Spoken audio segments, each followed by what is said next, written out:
I saw this funny post on Instagram the other day, and basically there's a husband and wife, and the wife's holding the baby, and the husband's saying, "Why isn't the house clean if you're home all day?" And she responds, "Why aren't we rich? Because you go to work all day, every day, you know?" And really, it's kind of a joke, it's kind of funny, but it's certainly something that's gone on for a long time, and it carries over into all areas of life, is that we have an expectation of what we can accomplish and what other people can accomplish. And when I'm talking about capacity, I want to relate it back to why sometimes we actually choose sugar and overeat and choose food to deal with when we are beyond our capacity. You see, depending on how you were born, genetically you have a certain inheritance, and then you have the nurture, the nature, that's the nature piece, and then the nurture piece is how you were actually raised from the time that you were born to the messages you got while you were actually in the womb, to the environment that you grow up in, actually can impact your brain's capacity to develop. And that can differ from person to person, even within a family who's grown up in the same family. How you were eating as a child, how you ate as a teenager, how you ate as an adult can actually inform your capacity. So you have this genetic, nature, and nurture environmental aspect that can all converge to determine your capacity. Even the thoughts that you think when you were growing up that taught you certain stories and belief systems. Everything is like this huge mosaic that determines your genetic capacity, put it that way, okay? So what I'm finding right now, and I've found for many years within my work and my own life, is that when we push ourselves too far beyond our capacity, something's got to give. And sometimes we have these voices and outside influences of, why isn't the house clean? You're here all day. Why aren't we rich? You're at work all day. We have this expectation that's put on us, not just by other people, but ourselves.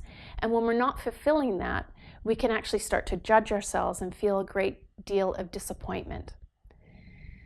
So finding your own capacity is just basically a matter of starting to listen to the messages. You see, when I first started my cooking school in 1993, I had 3 jobs at different times to try and bring in the income I'd lost from leaving my full-time job to then starting this business. And I had no idea what I was doing. So I was like trying to do these jobs to bring in the same amount of income, but still have the freedom to be able to build this business.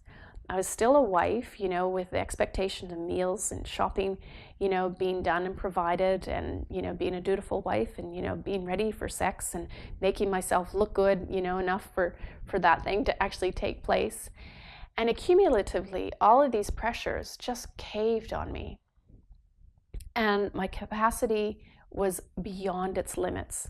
But because I had these own voices and expectation of others on me, I wasn't listening to the fact that my body and my soul was saying, say no, slow down, try something different. So if you find yourself going back to the cupboard, having the sweet treats, driving that way home so that you hit that sweet spot where you get that, that hit, that dopamine hit that quiets the brain for a little while, that shuts out the voices of what you should and shouldn't be doing. It's actually a beautiful sign to start to say, okay, look at your life, look at capacity, and start to say no to certain things that really aren't truly serving you, that you might be saying yes to because of judgment of others, expectations. It's not easy to start to say no to certain things, but it's definitely not easy to live in a body where you're pushing it far beyond its capacity. So I'm not saying that, okay, just live a totally pared back life and don't ever challenge yourself or grow your capacity. Definitely not saying. I think that's another part of us. If we're not actually doing that in a meaningful way, we'll also stuff that down with sugar. So it's about sitting with your life and really examining what's working, what's not working, what's actually going to be absolutely essential, like feeding my children, taking care of, my family, being there for other people, and maybe what's not essential, social outings to be seen, things like that, or doing things for people that where you're taking care of them over actually taking care of your basic needs. So when it comes to capacity, we all have a different genetic inheritance and exposed to a different nurture environmental inheritance. So comparison, I said before, is the thief of joy. Not my quote, someone else's. Comparing your capacity to another person's is a recipe for unhappiness. So just take time. Just take a deep breath, pull out your journal, go for a walk, and start to look at what is the thing that I can actually maybe stop doing, get rid of, say no to, that's going to allow room for me to actually step into that space where I can grow my capacity in a meaningful way that will actually move my life and everyone around me's life further, farther, faster to that thing that we all want, which is sweet freedom.